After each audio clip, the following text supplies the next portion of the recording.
अखिलेश यादव जी का तहे दिल से शुक्रिया अदा करना चाहता हूं, उनका, उनके साथियों का, जो उन्होंने आज इतनी गर्मजोशी के साथ हमारा स्वागत किया, हम लोगों को मिलने का समय दिया।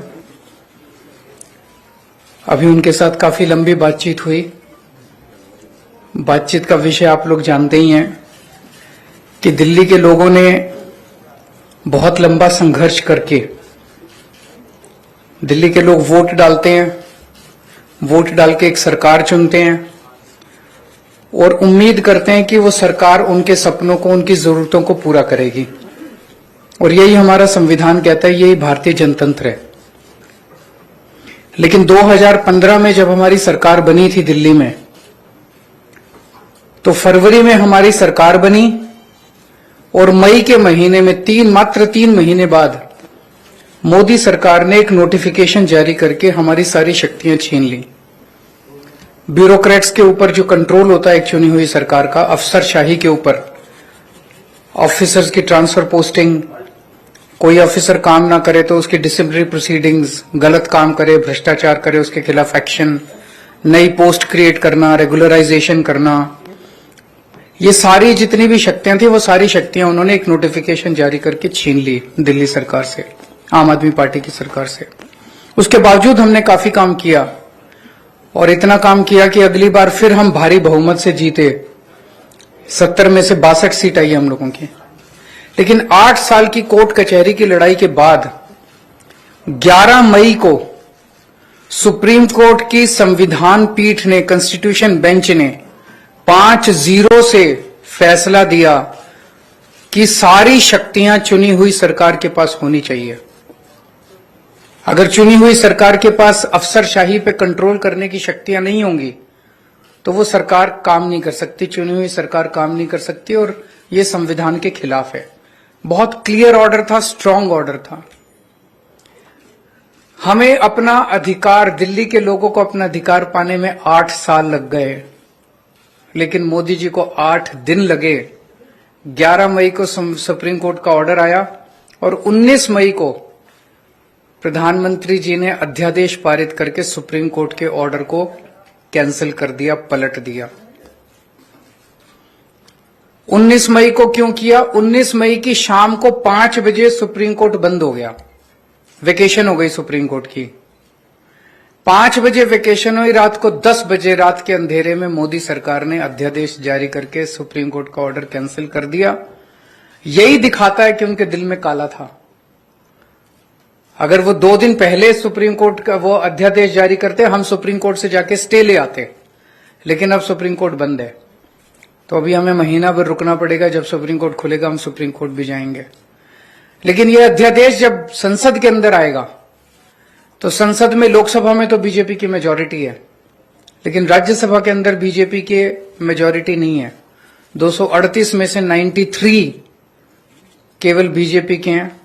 तो अगर सारी नॉन बीजेपी पार्टियां मिल जाएं तो इस अध्यादेश को हराया जा सकता है, इसे गिराया जा सकता है। और अगर ये अध्यादेश गिर गया तो आप ये मान के चलिए कि 2024 का सेमीफाइनल हो जाएगा। राज्यसभा के अंदर अगर इनका अध्यादेश बिल नहीं बन पाता और हार जाता है, पूरे देश में बहुत स्ट्रांग मैसेज जाएगा कि मोदी सरकार दोबारा नहीं आ रही है।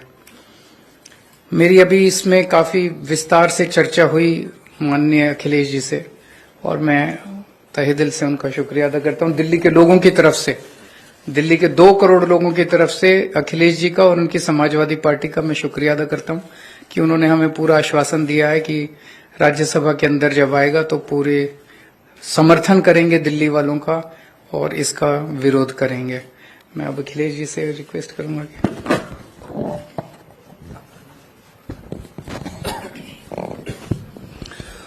बहुत बहुत धन्यवाद।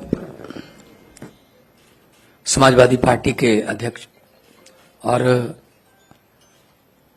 मेरे साथ लोकसभा में 2019 से मेरे साथी रहे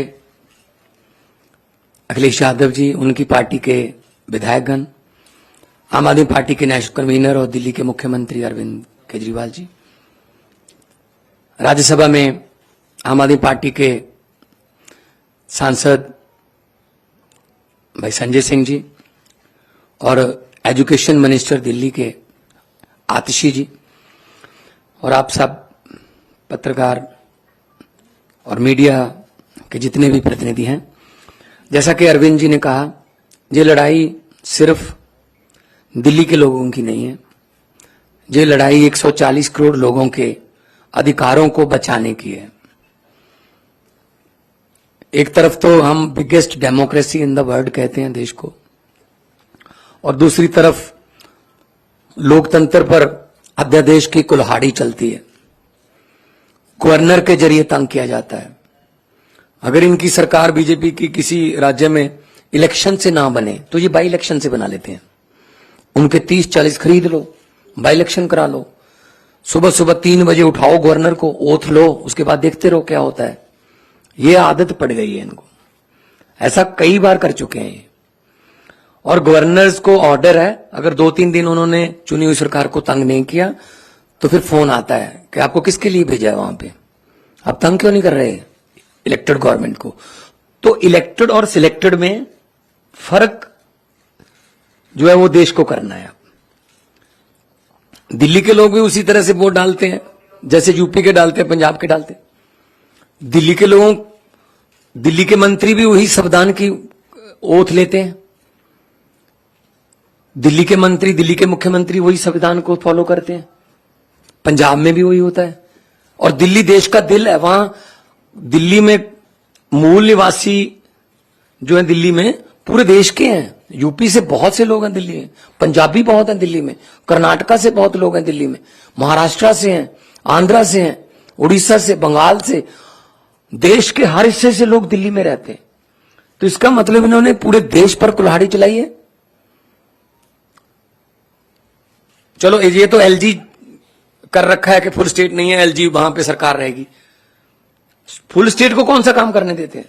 मैं अपनी एग्जांपल देता हूं, पंजाब में 117 में से 92 हमारे विधायक हैं, और हमने इस बार बजट सेशन बुलाने के लिए राज्यपाल को पत्र लिखा। उन्होंने कहा जी मैं बजट सेशन बुलाने के लिए आपको इजाजत नहीं दूंगा, पहले आप मेरा ये काम करिए, ये काम करिए। तो हम सुप्रीम कोर्ट गए, सुप्रीम कोर्ट ने कहा कि आपको बजट सेशन बुलाने के लिए इजाजत देनी पड़ेगी।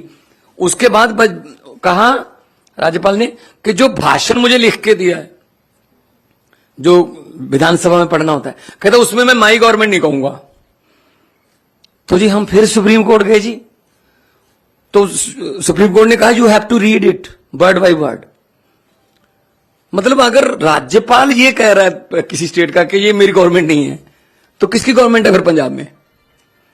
ये राज्य भवन जो है ये बीजेपी के हेडक्वार्टर बन चुके, और जो राज्यपाल हैं नॉन बीजेपी स्टेट्स के वो स्टार कैंपेनर बन गए हैं बीजेपी के। तो ऐसा पहले अखिलेश जी, उनकी सरकारें भी झेल चुकी हैं।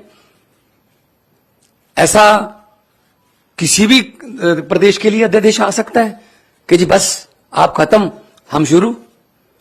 तो ये लोकतंत्र कहां गया। अभी अमेरिका के जो व्हाइट हाउस के एक बुला रहे थे, वो कह रहे थे भारत में लोकतंत्र जीवित है। वो व्हाइट हाउस से कह रहे थे, यहां बुलाने की जरूरत है उनको। जिस दिन ट्रंप जी आए थे, उनकी पत्नी ने कहा मैंने दिल्ली के स्कूल देखने हैं, सरकारी स्कूल।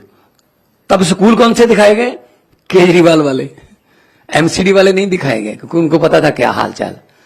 तो ऐसे मतलब आप सबको साथ लेके चलिए, सबका साथ सबका विकास। जो जहां चुना गया है उसकी साथ दो। सेंट्रल सरकार के पास शक्तियां हैं, वो राज्यों के अधिकार क्यों छीन रहे हैं। हमारा आरडीएफ का पैसा नहीं दिया अभी तक, हमारा जीएसटी रोक रखा है अभी तक, हमारा नेशनल हेल्थ मिशन का पैसा रोक लेते हैं।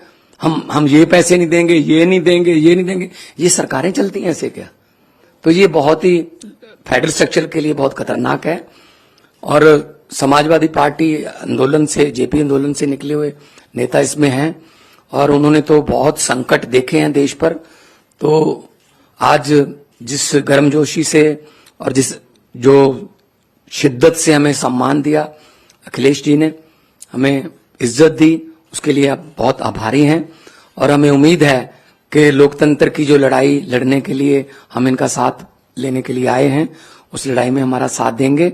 और इस लड़ाई से कोई भगवंत मान, कोई केजरीवाल या कोई अखिलेश जीतेगा नहीं, इस लड़ाई में जीतेगा तो देश की 140 करोड़ जनता जीतेगी।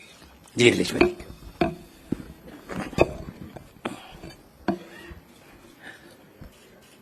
दिल्ली के मुख्यमंत्री अरविंद केजरीवाल जी, पंजाब के मुख्यमंत्री मान साहब, मैं सबसे पहले उनका स्वागत करता हूं और उनका धन्यवाद और आभार भी प्रकट करता हूं।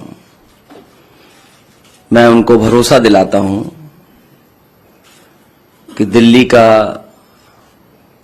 अध्यादेश जो आया है वो एंटी डेमोक्रेटिक है। इस ऑर्डिनेंस के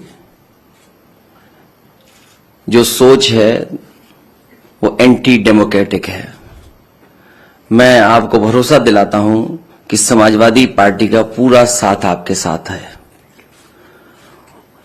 साथ ही साथ जो आप अच्छा काम कर रहे हैं शिक्षा के क्षेत्र में, स्वास्थ्य के क्षेत्र में, वो भारतीय जनता पार्टी को रास नहीं आ रहा। अच्छे काम को बिगाड़ने का काम देश में अगर कोई काम कर रहा है तो वो भारतीय जनता पार्टी है। और आपके अच्छे काम को और अच्छी सोच को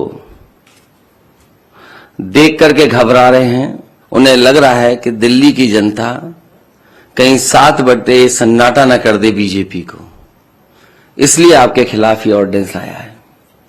मैं आपका सहयोग करूंगा, साथ दूंगा। हमारे जितने भी सदस्य हैं वो आपके साथ होंगे। Thank you. बहुत धन्यवाद आपका।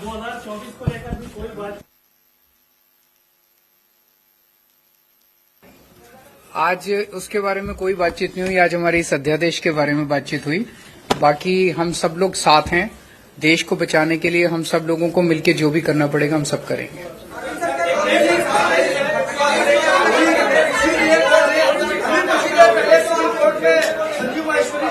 अभी अरविंद सर, आपसे एक सवाल है। कानून व्यवस्था को लेकर ये सवाल है कि थोड़ी देर पहले ही कोर्ट में एक हत्या हो गई है, 2 लोगों की उसमें जान दे दी गई है। इसके पहले आप मत पूछिए, आप आपसे मत पूछिए। देखिए, आप भी वही पूछ रहे हैं, आप भी वही पूछ रहे हैं। अगर समाजवादी पार्टी कुछ कह देगी तो कहेंगे कि समाजवादियों ने मरवा दिया।